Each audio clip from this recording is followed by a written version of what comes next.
Black Scully on check. Got a little CFB Nation graphic tee on check. Welcome to another marvelous episode. I'm amped for this 4 p.m. episode. I don't know why I'm so amped, but on today's docket, we're going to get into some latest news of the college football world as we always do until I enter news segment. More specifically, we're going to talk kind of about this Pac-12 new TV deal and a couple moves that you may or may have not noticed around the portal. Also, we're going to get into a couple of other interesting things. Andy Staples did a top 25 and a lot of people are taking issue with it. I happen to not be one of those people that are taking issue with it. I thought he did a really good job with it and I thought it was well thought out. Also, we're going to get into some Big 12 win totals. I think we may disagree here quite a few times. Governor of College Football, hashtag go CFB. CFB Nation, your only college football destination. Let's get it. Governor of College Football, we're going to recap ACC. Hey, that's Two great CJ defensive on minds. that. They have to be better on that side of the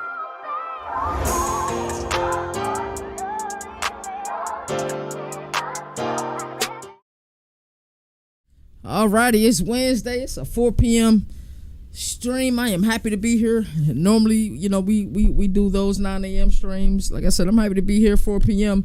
I think I'm going to do a surprise stream tomorrow. I'll also be live on College Football Showdown tomorrow at 2:15 p.m. over at CFB Nation. So if we can get things done appropriately, I could probably do another 4 p.m. stream here on the Governor of College Football. We're also live on Twitter, on the CFB Nation's Twitter. We're also live on my Twitter, and then we're live on Governor of College Football YouTube. Got a bunch of people on here already. I truly appreciate you guys. And let's get into the news. Micah Hudson, he's pulling a Caden Proctor, if we're being honest, right? He's definitely pulling a Caden Proctor. You know, headed to College Station after leaving Texas Tech in the winter portal, and now he's returning back to Lubbock. I wonder how you guys feel about it. Like, if we're being honest, how do you guys truly feel about it now that he's, you know, returning back? In my opinion, this should not be allowed. This shouldn't be allowed at all. You should not be able to transfer in the winter portal and then go ahead and transfer it in the spring portal as well. That should not be allowed. We all know that college football needs reform, and it needs reform particularly in two arenas. It needs reform as it pertains to this damn transfer portal because it's getting out of hand, and it also needs reform as it pertains to NIL. And shout out to my boy Nino Brown, and shout out to D Now because they did an amazing job with coming up with kind of a way we can reform it. I don't think it needs to be operated by the NCAA. I think it needs to be a separate committee. It's what they said, that it's built to govern these things so we can get out of these gray areas that we've had so much in the sport. Only way you should be able to transfer twice. If you leave during the winter portal and then the late winter portal, you want to transfer again. The only way you should be able to do it is if you got like a Stanford situation where they hired a GM and then Andrew Luck said, yeah, Coach Taylor, you can go. That should be the only way you should be able to leave twice. But to see Micah Hudson did, I think Micah Hudson has an immense amount of talent. I think sometimes, you know, we set expectations for ourselves, and when the reality isn't what those expectations we set for ourselves, a lot of times we're like, yo, maybe a change will be good. But I think in Micah Hudson's case, went to College Station.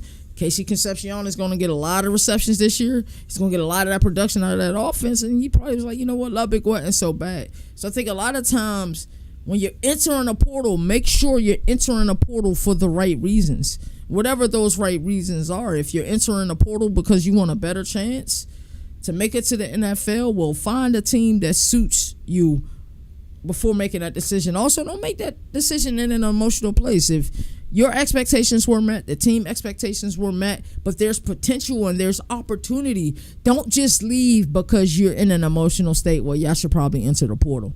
So this is a cautionary tale not only to these players, it is also a cautionary tale to these programs as well, that be careful because you can leave and then you can get the NIL money, you know, for these players, and then said player decides, I'm going to go back. So like I said, I don't like seeing this. Like I said, I wish these players, when they met with whoever their team is, if they have agents at these points or it is their parents, make sure that we are making sound decisions and that we aren't making emotional ones. That needs to happen. Virginia Tech has been able to bolster their defensive line, and I like what Brent Pry and them doing. Brent Pry is my favorite coach to engage with at ACC Media Days year in and year out. He's a son of a coach, and his coach speak. He just gets it. Shout out to Virginia Tech. They've been a blessing to us. I was really happy that the Buffalo Bills drafted Dorian Strong. Me and Dorian Strong in the main stage last year had great conversation. We talked about what it was like growing up in the DMV and then go music and all of that stuff. So shout out to them. So yeah, Virginia Tech was able to get 2 huge gets. They got Georgia Southern's El Haji Fall. He's 6'3", 290 pounds. He's a defensive tackle. He joined the Hokies. And he played, I think, in all 13 games in both 2023 and 2024. So he's making that jump from the G5 ranks to the P4 ranks. And he should be able to compete for a starting role immediately. And also they were able to add another player, but this time from the FCS ranks. But North Dakota State just does college football. And Cody Huseman, he joins them as well. So 2 great gets for Virginia Tech. I love seeing it. I live in Virginia. If anybody don't know, in Virginia Tech is probably the team that I support most. Even though we travel so much, I support a whole bunch of teams. In other news, the Pac-12 announced a TV deal. And they're kind of in the middle of still figuring this thing out. They secured a television deal for 2025. And if we go back to, right when the debacle had happened as far as the dismantling of the Pac-12, the biggest reason of it was George Kliavkoff waiting and hoping, and you should never wait and hope. You need to be active. He was waiting for this TV deal, and it became like the play waiting for Godot. Godot never shows. That TV deal never shows, and then you done lost half your conference. Congratulations, buddy. You played yourself. So I'm glad to see that they was able to secure a TV deal for Washington State and Oregon State for this year, because we know that the big change happened in 2026, and they'll be aired on the CW network, CBS, and ESPN. And then, of course, this agreement comes as the conference plans to expand in 2026, adding teams like Boise State, San Diego State, Gonzaga. The keynote about Gonzaga, it's non-football. You need 8 teams to be an FBS for the FBS to recognize you as a conference. Right now they have 7. I'm sure they're working on more, and it'll be interesting to see what happens with the Mountain West. And I'm sure if Cal and Stanford knew that this would be coming, they might have held out the way that Oregon State and Washington State held out. But I feel like they felt like they had to strike it while the iron's hot. These schools are going to the Big Ten, and these schools are going to the Big 12. The ACC came knocking on the door, and that's why Cal and Stanford left. But the travel for both of those schools are really difficult, because a lot of times we just think about the commute that the players have to have, via the air. But a lot of times I think the equipment is driven. I don't even think that is flown. So it is really difficult on those teams to travel and play those schedules, and these kids who still are student athletes, even though we don't really respect amateurism the same, because these kids are getting played. But shout out to the Pac-12. They're fighting back. They're still alive. Y'all know the still alive mean when somebody gets shot and they get out of the hospital. I feel like that's what Pac-12 is like. And I feel like they'll have their many men moment. It'll be difficult to get Cal or Stanford just because the way that the ACC deal is structured, and these teams are tied to the conference to 2036. I believe starting in 2030, with the current revenue sharing deal, they can get out for less. So I would love to see Cal and Stanford. Even though I love the ACC, I would love to see them go back to the Pac-12 and kind of bolster the Pac-12. Because even with the teams they have now, and they have some really group of 5 teams joining, even with another decent team, they still wouldn't be like a Power 4 conference. I think we would just go into like a G6, if that makes sense. Ohio State narrowed their quarterback competition. Ryan Day provided an update and on the team's quarterback competition, and it's 2 contenders, and it's going to be an intense battle in the fall, and it's giving me 2023 vibes. I'll get more into that when we talk about our governor's ruling segment, when we get into Andy Staples' top 25.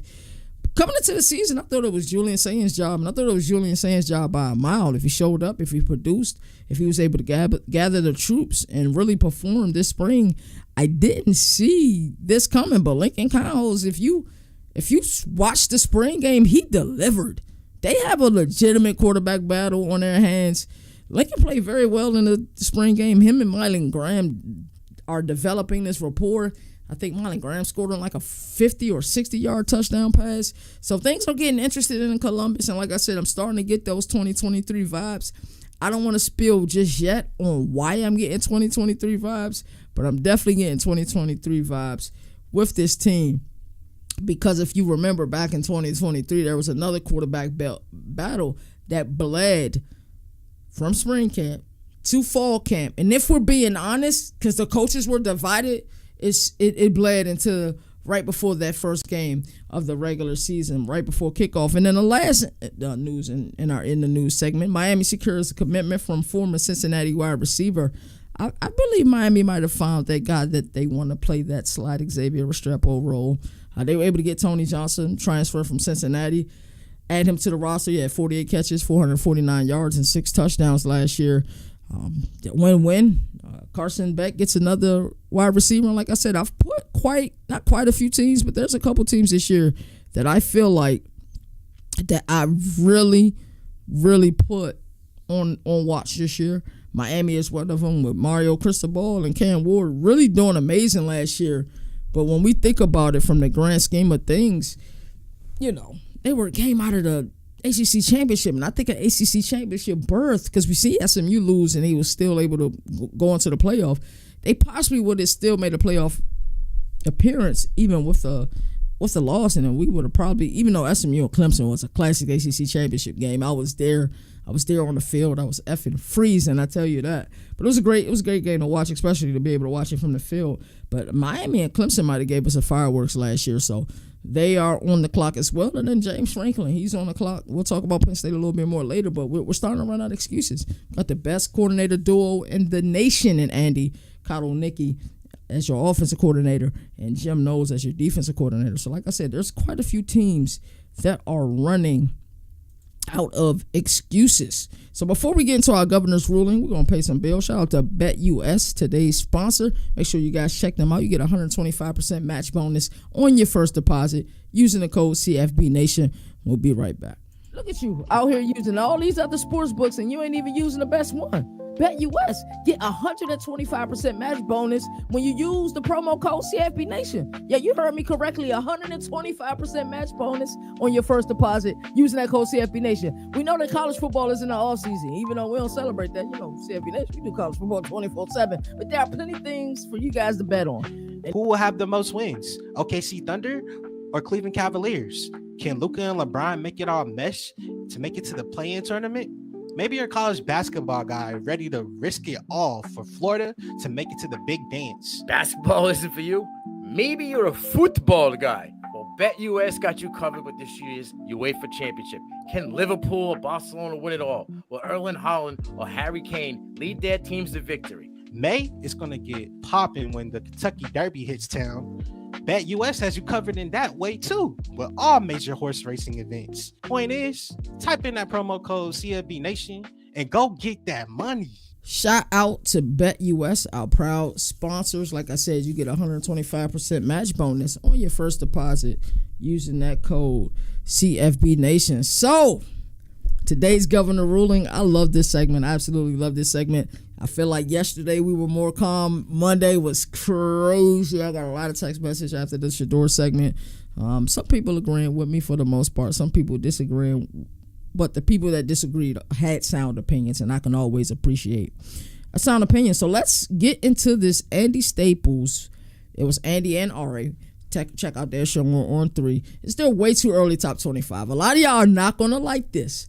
I'm going to try my best to be a liaison for Andy and Ari and kind of explain how they arrived to some of the decisions that they arrived to. But also, I'll also give minor critique on teams that I think should be a little bit higher or teams that shouldn't be in the top 25 at all. So, number 1, they got Texas. Number 2, Ohio State. Number 3, they got Oregon. Number 4, Penn State. Number 5, Notre Dame. Number 6, Georgia. Number 7, Illinois. Number 8, South Carolina. Number 9, Florida. Number 10, Clemson. Number 11, Auburn. Number 12, Michigan. Number 13, Tennessee. For some reason, I'm not sure if this is correct. I may have the wrong image loading in here. Give me a second. Give me 1 second. I just want to make sure this is right. Because I thought in the one that I seen, I thought that, yeah, that's the way too early. I need to post screen. My apologies. Because Ohio State was 5th in the post spring. So give me 1 second.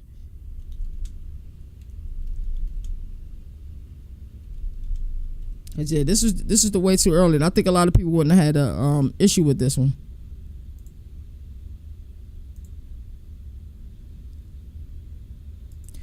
Yes.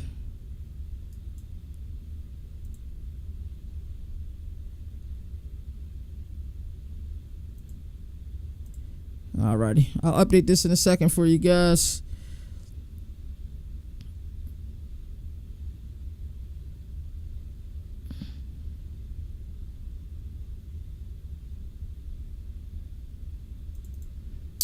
Alrighty, so let's get into this real top 25. Alright, here we go. We got Texas at number 1, Notre Dame at number 2, Clemson at 3, Penn State at 4, Ohio State at 5, Oregon at 6, Alabama at 7, Georgia at 8, Illinois at 9, Florida at 10, Texas Tech at 11, South Carolina at 12, Auburn at 13, SMU at 14, LSU at 15, Arizona State at 16, Michigan at 17, BYU at 18, Ole Miss at 19, 20 is the U21, Tennessee 22, Nebraska 23, Iowa State. I'm big on Iowa State, so you know I got beef with that. 24, Louisville. You know I'm big on Louisville. I got a beef with that. At 25, Iowa. So a lot of people took issue with Ohio State being at number 5. Let me tell you something about these guys that work at On3 and the guys that work at 24/7 Sports. They have a lot of intel. They get an awful amount of intel. They have guys. A lot of them have like shows, team-based shows that are published on their network. So can you imagine the amount of intel that they're getting? Something is scaring them about Ohio State right now, and I guarantee you part of it is the quarterback competition. Because I think they were probably thinking where I was thinking, like, alrighty, this is Julian Sands' job to lose, and Julian Sands should come in, kill it, build a good rapport with his team, and he should be the starting quarterback. But Lincoln come in, and Lincoln is looking damn good. And we saw, I don't want to say 100% struggle, but we saw a slight struggle from Ohio State in 2023. Because if you think about it, Devin Brown and Cal McCord coming out of spring camp, we don't know who our quarterback is. Coming out of fall camp, we don't know who our quarterback is. That bled into the regular season. The coaches were divided on who the starting quarterback should be, whether it should be Cal McCord or Devin Brown. So a lot of people probably was wondering, and I'm sure you guys are glad in retrospect and in hindsight that you were able to get Will Howard and win a national championship.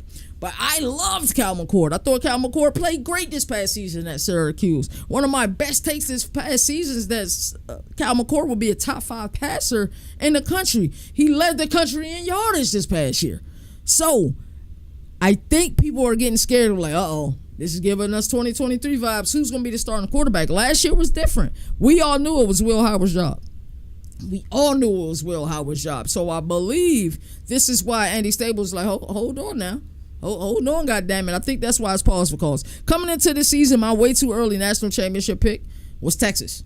It was 100% Texas. I think the Arch Manning experience is going to be real. The Arch Manning media cartel is real. And I think what Steve Sarkisian is going to be able to dial up for Arch, and the fact that Arch might not even be in Austin for just one season. Arch may be in Austin for 2 seasons. That's why we get out of Arch. You look at the players. Steve Sarkisian gets the most out of his players. He's been able to build that defense. He's been able to build the physicality, build the offensive line, get that team ready for the SEC. And while from a physical perspective, defensively last year, I believe the Sooners were ready for the SEC. Offensively, they were not. They just weren't. But Texas was ready to make that jump. And Texas is my way too early favorite to win the college football championship. That will change. I will give you guys my bracket 3rd week of fall camp. That's when you'll get the bracket. Clemson at number 3 will probably surprise a lot of people. Notre Dame at number 2 will probably surprise a lot of people. Whether you like it or not, Marcus Freeman is doing a damn good job in South Bend, Indiana. You know how many people was ready to write him off a few seasons ago? When they had losses to like teams like Marshall, he's like, bro, he's done. Get his bags packing. He's a defensive coordinator. Get him out of here. think about this. Notre Dame wide receiver room wasn't that great last year. I mean, they got everything they possibly could have out of Riley Leonard. He played amazing last year, especially down the stretch. The running back room is beautiful with Love and Price. But this defense has been a one constant. Even when they lose production defensively, they've been able to, who's next? They've been able to build an amazing pipeline. So you look at Notre Dame and be like, yo, Notre Dame shouldn't be number 2. Ohio State is better than Notre Dame. Yeah, you could definitely say that, but Ohio State has lost a lot of production. Ohio State just put 14 players in the NFL via the draft, and not to mention players that went in as UDFA. They just put 14 people in the NFL draft. So you're looking at this and you feel a way about it. I think this is an informed decision by Andy Staples. I 100% think this is an informed decision. This isn't one that isn't informed. So let's take a look at these top 5 teams a little closer before we get into the next 5. Texas, number 1 in Staples. They're number 5 in the SP Plus ranking. They got 65% return on production. Their 2024 record was 13-3. Notre Dame, they're 2 in Staples, 9th in SP Plus ranking. That's by Bill Connolly. 68% return on production. That's pretty damn good. 14-2. Clemson, number 3 in Staples, number 2 in SP Plus ranking. But peep this with Clemson, 81% return on production. That is the highest in the nation. I'll repeat that. 81% return on production. That is the highest in the nation. They were 10-4 last year, and something is a brewing at Clemson. I told you guys yesterday how I feel about Cade Klubnik. I told you yesterday how I feel about Garrett Riley. I think that pairing is a match made in heaven in year 3. We're going to get TCU vibes from this offense. I can promise you that. And their defense is just as good. And can we say this? Can we say that Dabo Swinney is doing it his way, and goddamn it, Dabo Swinney way is working? Can we say this? If you don't think that Clemson is a national championship contender this year, you are highly mistaken. You're highly mistaken. They play in the ACC, one of the easier conferences of the P4 conference. They return production. They truly build from high school. They don't use high school and the portal. I can tell you it's 95% high school, 5% portal. If it's that, and it's probably 97-3 if we're being honest. They said Dabo Swinney couldn't do it this way in this era. He's doing it this way in this era. Yes, they made the college football playoff. Yes, they had a first-round exit. Yes, if you look at that Texas score, you would probably think it was a blowout. But I can tell you right now, there was a few pivotal plays. Clemson had an opportunity to win that game. I'm telling you that. They had an opportunity to win that game. 10-4 last year. So if you don't think that Clemson, they're not deserving to be in the top 5. Ohio State is better than Clemson. I think they're just going off the intel they're getting. They're unsure about this quarterback battle. They're looking at Clemson like Clemson has returned an awful lot of production. Ohio State has put a lot of production in the NFL. Penn State's coming in at number 4. Hey, time's up for James Franklin. Hey, bro, I know you made the playoff last year. You had the easiest path to the college football championship last year, and it didn't happen, bro. It is what it is. I don't care how you take it. They SP Plus ranking is 3 for Penn State, so 3 and 4. They're kind of SP Plus and Staples is kind of seeing the same thing. 70% return on production, which is damn good. I'm sure that probably puts them in top 10 or top 15, 13-3 last year for Penn State. Ohio State, 5th in Staples. Everybody lost their mind. Number 1 in SP Plus, 62% production, even though they've put in a lot of talent into the NFL, in this past drive. 14-2 last year, national champions. Oregon is number 6 in Andy Staples' top 25. They were 4th in SP Plus ranking, 66 for return production. They went 13-1, and we did them a disservice. They were the number 1 overall seed heading into the college football playoff. And congratulations, you get a bye, but you got to play a red-hot Ohio State team, and guess what? It ain't even at home. It's going to be in a bowl game. That has to be reworked. The college football playoff 100% has to be reworked. Number 7, Alabama. Don't doubt Alabama this year. Don't doubt Kalen DeBoer. Don't doubt Ryan. He got his boy Ryan Grubb back. Don't doubt this team. I'm telling you, Alabama is ahead of schedule. If you saw what they did in the spring, Alabama is ahead of schedule. And I'm telling you, they are coming. Kalen DeBoer, the intel he was able to gain after his first year, you would have thought after a 9-4 season, after the embarrassing loss to Michigan in a bowl game, that, you'd have thought that they went like 6-6 last year. Because 9-4 ain't cutting in the Tuscaloosa. We know that. But Kalen DeBoer, he has tidied things up. He has been more of a disciplinarian this year. He ain't having the systems in the locker room and all of that. You come here ready to work. We not here to play. Kalen DeBoer is tightening things up. Alabama is ahead of schedule whether you like it or not. Georgia at number 8. They 8 in Staples, 6 in SP Plus. Their return on production is abysmal at 58%. They did finish the year last year 13-3. Where's Gunnar Stockton at? Is he on schedule, behind schedule, or right where he should be? That'll be interesting. Illinois at 9. I love this. We're going to talk more about the Big Ten later. I'm going to really break down their schedule. But Andy Staples, you thinking what I'm thinking, bro. You're a big fan of Luke Altmaier, even though they lost a lot of production in the wide receiver room. You looked at their schedule and you say, Brett Bielema is cooking. I am telling you. He's cooking. Illinois got something brewing. So when I saw this, I was surprised. I'm like, yes, Illinois at 9. I love it. Florida at 10. Hate him or love him, Billy Napier's still there. Hate it or love it, DJ Lagway's potential is through the roof. It is through the roof. I think last year we saw a sprinkle. This year's 100% his job. Graham Mertz is in the NFL now, but they're 10th in Staples. They were 20 in SP Plus, 64% in return on production. Last year, I think they went 8-5 last year. Texas Tech is at 11. How do you guys feeling about Texas Tech? I think you look at what they were able to do via the portal. They've been able to do a great job down there in Lubbock in recruiting. Michael Hudson is back after leaving temporarily, as I told you guys in the open, but he's back. 59% return on production. But like I said, they've been active in the portal. I think they've had cumulatively the number one portal out of all teams. So it'll be interesting to see how they look. South Carolina finished the season 9-4 last year. One of the funniest bowl games last year was that South Carolina-Illinois game. And seeing... And it just seeing how Illinois was like faking injuries to slow them down. And it was just burning them up, bro. It was 100% burning up. One of the funniest bowl games. Auburn is probably the place where a lot of you are like, yo, Andy Staples, what are you smoking? Please pass that this way. That's probably what a lot of y'all beefing with that. But if you just look at talent, if you look at what Hugh Freeze has been able to do recruiting out of high school, if you look at what he's been able to do in the portal, and getting somebody like a Jackson Arnold, who I think is going to be in a system that fits him a little bit better, arguably got the best wide receiver core in the nation. I look at Auburn and I say this team can be good. This team can be really dangerous. And I also look at this Auburn team and I can say at the same time, this team scares me. But I understand why Andy Staples has them at 13. SMU at 14 is probably where Staples lost me. I don't believe we'll see a repeat in what Rhett Lashley was able to do. It was a surprise. Like, they left the G5 ranks, joined the ACC last year. Rhett Lashley, and company came in. Kevin Jennings played amazing last year.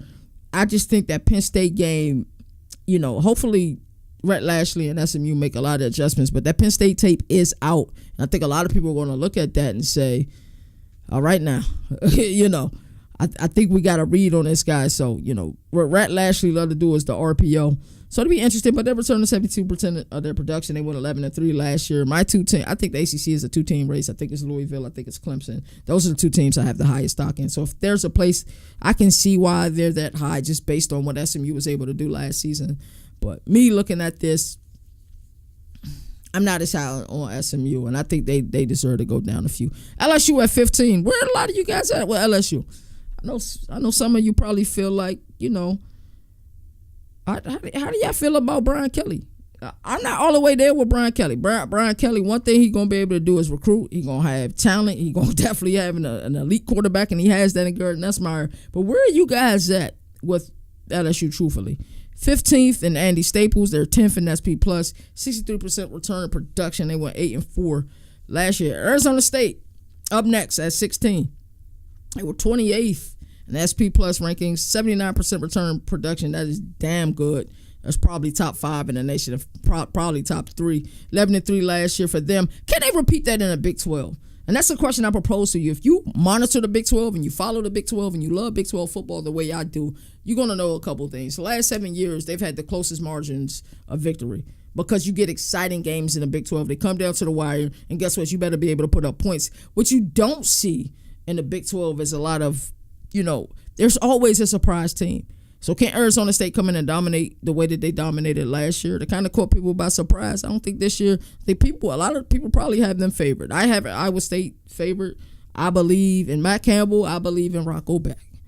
So, I think that's a hill that I'm willing to die on as it pertains to the Big 12. So Arizona State at 16, that's probably just right. I ain't mad at it. I can see it higher. I can see South Carolina being higher, but like I said, I ain't mad at it. Florida, I can see Florida being right there. I can also see Florida being lower, like I said, but I ain't mad at it. Michigan at 17, I think is appropriate.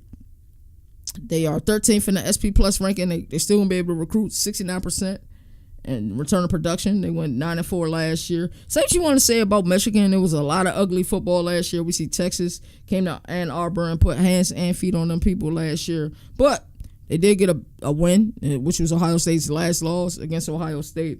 And they were able to beat Alabama last year as well in the bowl game. So I think Michigan, maybe they're figuring things out. BYU at 18. BYU had a really good season last year, and BYU is probably the team that I think some of you can probably have the right to say that I'm hating on. I don't think they should be in the top 25. I think they should be close. And yes, I'm an advocate for the Big 12, but I think they should be probably outside looking in.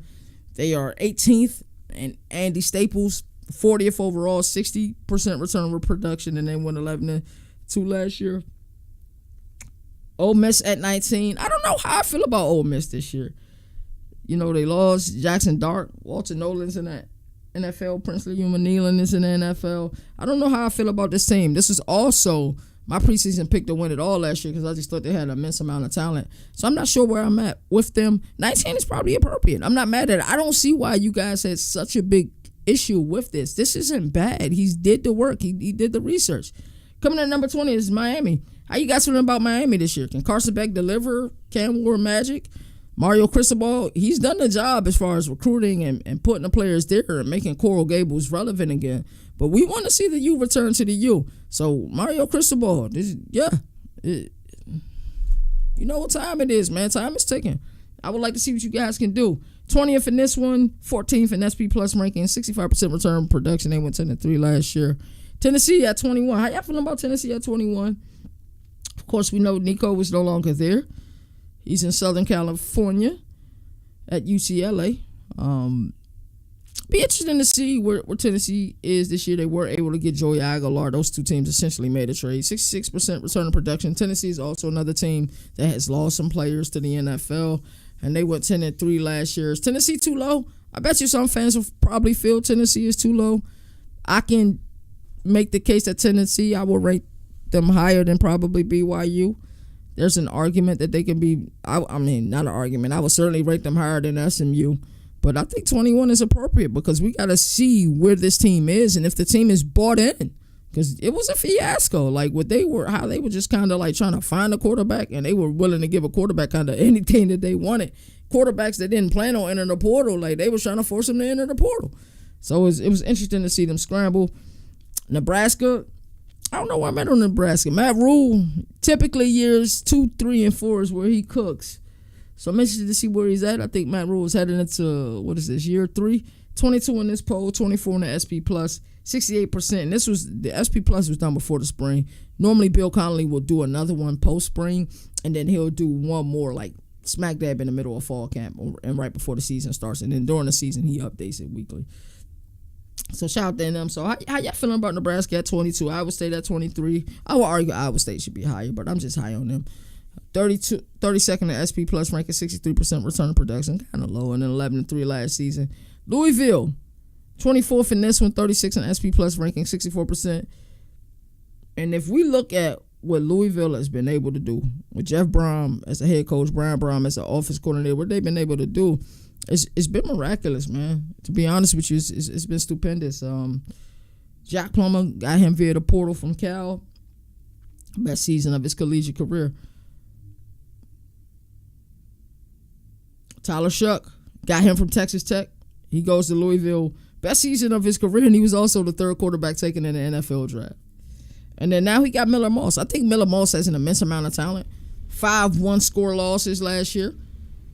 A lot of people look at Miller Moss, said he had a bad season, but I know Louisville remember when he lit them up in that bowl game. So I like Louisville there. And Iowa, say what you want about Iowa, but Kirk Ferentz is always there.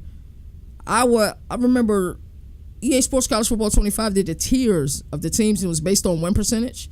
And Iowa was in tier 1 because Iowa, and it was over the last 10 years. I was in tier 1 because Iowa's won a lot of ball games. You may not like the way they play. You may not like how ugly it is, but Iowa is always there. And you can't hate on Iowa. So I look at Iowa at 25. I say Iowa should be in preseason top 25 every year. Look what Kirk Ferentz has done since he's been there. So that's Andy Staples top 25. Overall, I like it. It's not bad. Like I said, there's a couple of moves I will make differently, but me looking at this, knowing that the intel that Andy Staples have, something he feels funny about something in Columbus. He's not saying they're going to be a bad team. They're national champions. He giving them their respect. That's why they're in the top 5. Jeez, he had them at number 2, and it's way too early. But the post-spring, I think he wants to watch his quarterback battle a little bit closely. And things are going to be hot in Columbus this summer. And I'm here for it. I'm ready for the messiness. Like I said, I genuinely cannot wait for this. Let's get into our Big Ten win totals on our Around the Nation segment. Shout out to everybody in here.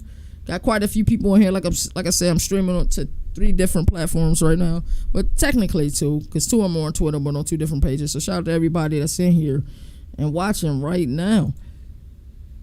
So let's get into our next segment. Big Ten win totals. So far, we've done the ACC. We've done a Big 12. Today, we're doing a Big Ten, and then I think I'm going to do a surprise episode tomorrow. So, surprise, I'll be doing another episode tomorrow, and probably around this time tomorrow, and we'll be doing the other conference. And then, if you don't know what the other conference is, it's the biggest conference in college football. It's in the southeastern part of the United States. That should give you guys a hint there. And I've went over before while I call it that, but it is what it is. So, let's talk about these win totals. I use FanDuel, and it's the current win totals. Typically, with these win totals, what I do is I go over the schedule. We talk about the schedule. We talk about how we feel about the schedule. Then we talk about, if we think this team can win, said amount of games. So let me know in the comment section how you feeling. If if your team does play in the Big Ten and you think I might be sleeping on your team, please let me know. I welcome it all. All right, let's start off with Illinois fighting Illini. FanDuel has them at 7.5 wins. Y'all know I'm booking this one. I'm taking it over, and I'm comfortable with the over. Western Illinois week 1. That's a W. Week 2, they go to Durham at Duke. I think that's a W. Week 3, Western Michigan. I think that's a W. Week 4, we find out where they at Indiana. I don't think we'll get the same magic from Indiana, and it's really because a couple of things. Curtis Work is now playing in the NFL. Tino Sinceri is at UCLA, and I think UCLA is. I'm buying UCLA stock, by the way, and that should be no surprise. I'm buying UCLA stock. Week 5 versus USC. I don't know what they expect from USC this year, but I think Lincoln Riley and company performed better than expectations last year. They had a lot of close losses. They were able to play physical. They were able to win ugly games. They also lost some ugly games as well, and I don't mean ugly from the standpoint that they got blown out. I just mean ugly that, damn, it was a close game. They had an opportunity to win. It wasn't scoring a bunch of points. It wasn't that finesse West Coast type of thing. They were able to play ugly, so I think that they're a little bit ahead of schedule. And watch out for Jada Maaba this year as well. But give me that one. So I think they're 5-0. At Purdue, Purdue gave them a scare last year. I think we're going to see Illinois march into there and beat the crap out of them. So the first 6 games, I got them either 6-0 or 5-1. I'm confident with 6-0. Versus Ohio State will really be the true test. I watched Illinois last year play Penn State. Truly had an opportunity to beat Penn State. It didn't happen. They left some meat on the bone. So Ohio State at 6-1. Washington is a sneaky game. This is a game I look at. I said they can lose this game. It's a West Coast game, different time. They could definitely lose this game. So at this point, you can either have Illinois at 6-1, 6-2, or if you think they'll lose to Washington, 5-3. I think they'll be 6-2 versus Rutgers, Maryland, and as you can see, what they played 7 home games this year. Rutgers gave them a hell of a game last year that went to the wire. I'm interested to see what Mike Loxley and Maryland is this year. I believe Mike Loxley will be coaching for his job. And then at Wisconsin, and of course they play Northwestern. So I'm comfortable with 10 wins from Illinois. Hell, they may even get 11. I could also see a world where they get 9 wins, but 7.5 is friendly. I'm booking this immediately. Yes, give me that.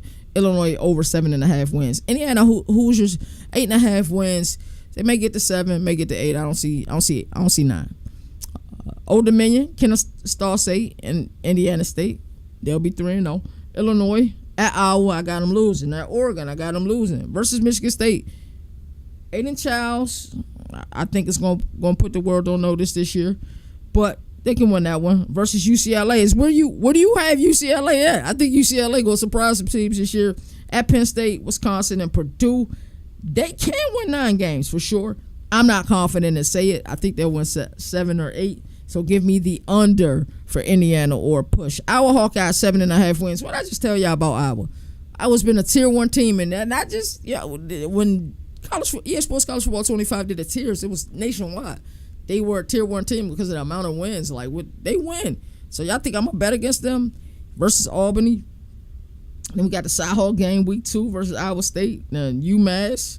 Okay, it depends. They can't beat Iowa State. I like Iowa State, but they can't beat Iowa State. So you got them 3-0 or 2-1. At Rutgers, that'd be a tough one. They can win that one though. They can beat Indiana. They can beat Wisconsin. They'll probably lose to Penn State. Iowa and Minnesota games are always classic. Oregon at USC, that's tough. Michigan State at Nebraska, that's tough. I can see them winning 7 or 8 games. I'm gonna go with 8. I say they get to 8, so I'm gonna take the over there. Maryland Turnip at 6.5. Florida Atlantic, Northern Illinois, that's a surprising team to watch. Towson, they can come out of that 3-0. Okay, Maryland at Wisconsin, then Washington, Nebraska at UCLA, Indiana, Rutgers, Illinois, Michigan State. I'm comfortable with 6. I ain't comfortable with the 7. I'll take the under, and that's messed up because I really love Maryland. Maryland's another one of those programs that show us a lot of love. Michigan Wolverines, 8.5 games. Versus New Mexico at Oklahoma. What do you guys think Oklahoma going to be this year? I mean, I'm interested. Like I said, from a physicality perspective, defensively, they brunk it last year. They really wasted a good year for that defense last year. And it's just a sign of their head coach, Brent Venables. Offensively, it was abysmal. It was bad. So hopefully it's better this year. Versus Central Michigan at Nebraska versus Wisconsin, USC. We can be looking at a Michigan team coming out the gate 1-0, possibly 2-0, 3-0, 4-0. We could be looking at a 5-0 Michigan team. Or they could come out the gate and be like 2-3 or 3-2. I'm like, Sharon Moore, what's going on? Like out the gate, they could really be that.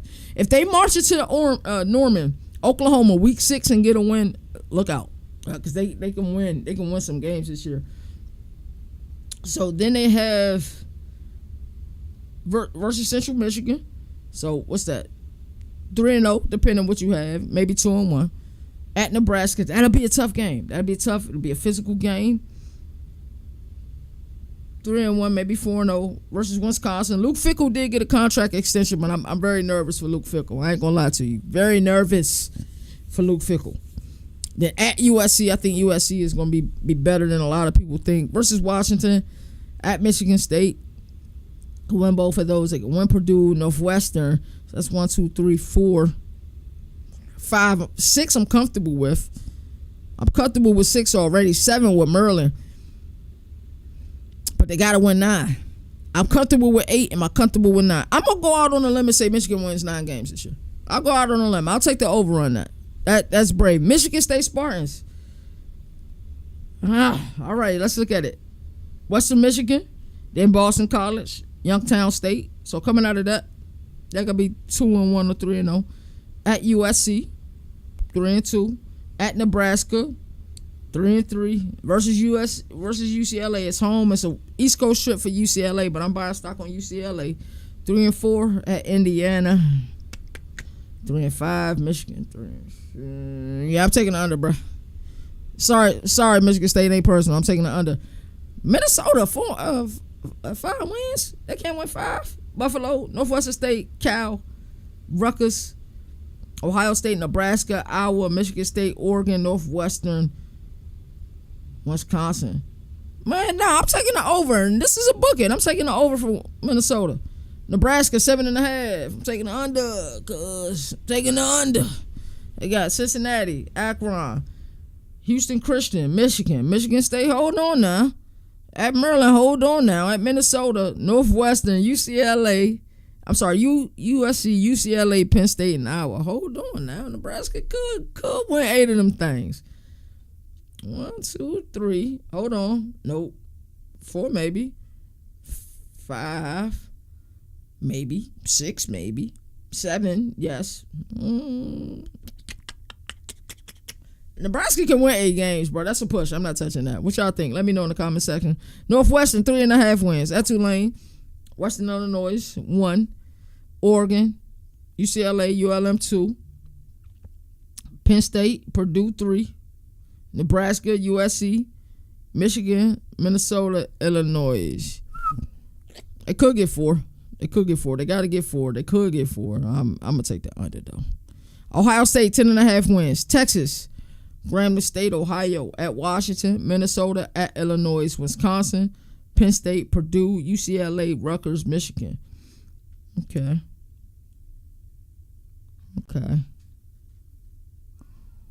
I'm not taking 11 wins with Ohio State. The reason why is because until they can prove they can beat Michigan, I'm just not buying it. Till they can prove it, I'm not buying it. I remember Jalen laughed at me last year. I was like, yo, I just got a feeling Michigan going to beat Ohio State. And guess what? Michigan beat Ohio State. So I'm automatically giving them one loss right there until they can prove to me otherwise. So that means they got to go perfect the rest of this schedule. And there's just too many tough games. I think especially with the quarterback battle, hopefully Ryan Day and company make sound decisions. They let Lincoln and Julian know early on, hey, this is our guy heading into the regular season. I hope they make that decision by at least the end of week 2 of fall camp. Maybe the beginning of week 3. I do not want this to become another Kyle McCord and Devin Brown situation from 2023 when they bled into the regular season and half of the coaches were divided. I don't want that. Make a sound decision. Stick with the decision. That way the quarterback can rally the troops and they can build that comfortability with the wide receivers and all of that. So Ohio State 10.5 wins. 11 to win 11 is tough in college football. And, you know, there's always one game where you just don't show up. And then there's another game like Michigan just got Ohio State's number right now. So, like I said, I think I'm comfortable with saying I'm taking the under in that. Oregon Ducks, 10.5 games. They got Montana State, and they play versus Oklahoma State. What do you guys think about Oklahoma State? You think Mike Gundy and company can figure it out this year? Because they were a team a lot of us were big on last year, just with the RP that they had. Nick Martin defensively, and they were just in the Big 12 championship the prior year in 2023, and then they just completely stunk it up. And I believe this is why media days are important. They stunk it up, and it began with media days. And Coach Gundy had a poor media day performance. Some of the questions that he answered, it just became messy. It became real messy, and I felt like he had to continuously answer the same questions over and over again. And it just wasn't good. So, let's see. Oregon could be 2-0, 3-0 at Northwestern. Oregon State, 4-0 at Penn State. I would edge Penn State versus Indiana. At Rutgers at Wisconsin, Iowa, Minnesota, USC. So they avoid Ohio State this year. So can they win 11? I don't got them winning that Penn State game. And is there another game on the schedule? I say that they lose.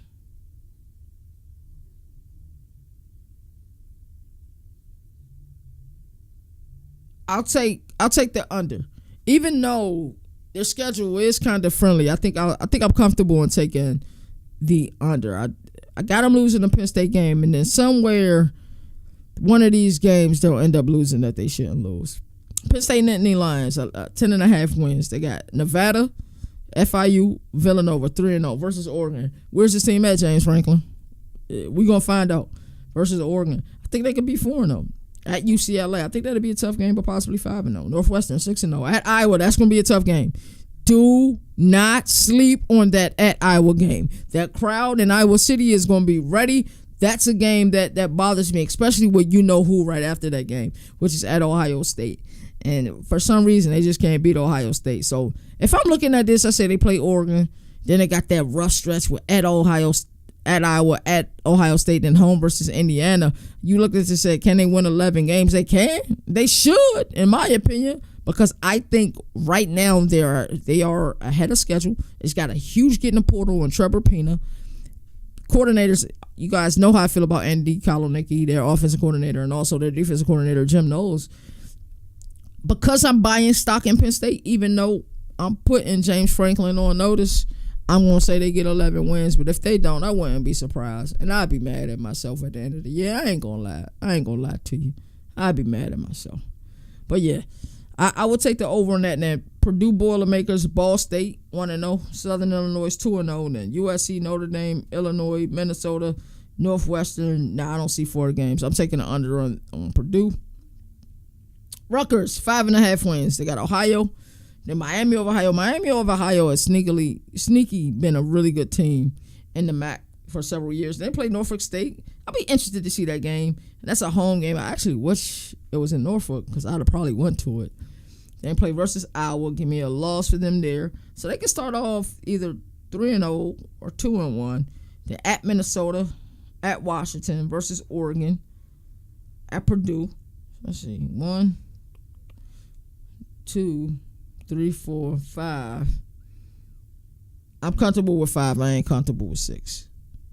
I'm sorry. Yeah, I'm comfortable with 5. I'm not comfortable with 6. And then Washington Huskies. They got Colorado State. They got UC Davis. They got at Washington State versus Ohio State. And then at Maryland versus Rutgers. At Michigan versus Illinois. At Wisconsin versus Purdue. At UCLA and Oregon. For Washington, give me the over. I like their team. I like what they're building. Give me the over. Give me 7 wins for Washington. And Wisconsin 5.5. I just don't see it, bro. I really don't. Miami of Ohio, Middle Tennessee at Alabama versus Maryland. That's right. They did the game and home series with Alabama. I think last year's was week 3 as well. At Michigan, Iowa, Ohio State, Oregon, Washington, Indiana, Illinois, Minnesota. No. And no. Wisconsin will not be bowl eligible this year. Damn, that's messed up because I believe in Luke Fickell. I believe he builds an amazing culture. I just think it's just difficult to have that system at a school that's traditionally been a pro-style team and a run-centric team. And they build off the run with the play action. So that's crazy. So that is Big Twin win totals. Tell me where you disagree and agree with me. Like I said, I love to talk shop. Make sure you join the Discord if you get an opportunity to. Fun episode. We got another one in the books. I will be going live. I've made up my mind. I will be going live tomorrow. I got college football showdown at 2:15. Do that from 2:15 to 3. So yeah, I'll be going live at 4 p.m. tomorrow. It's been fun, man. I love going live. Third day going live this week. Tomorrow will be the 4th. I love that we putting out the output. Make sure you guys are checking out the One Play a Day series that we're doing on Twitter. Right now, they're exclusively on my Governor College Football Twitter handle at LeverKT, but also I'll be doing the defensive ones on the CFB Nation handle. As I always like to say, there are no more victories in a sport that survive in the fans. That's why college football has the greatest regular season. And until next time, you already know what time it is. You all take care. Governor of college football, we're going to recap ACC. Hey, that's CJ defensive minds. They have to be better on that side of the ball.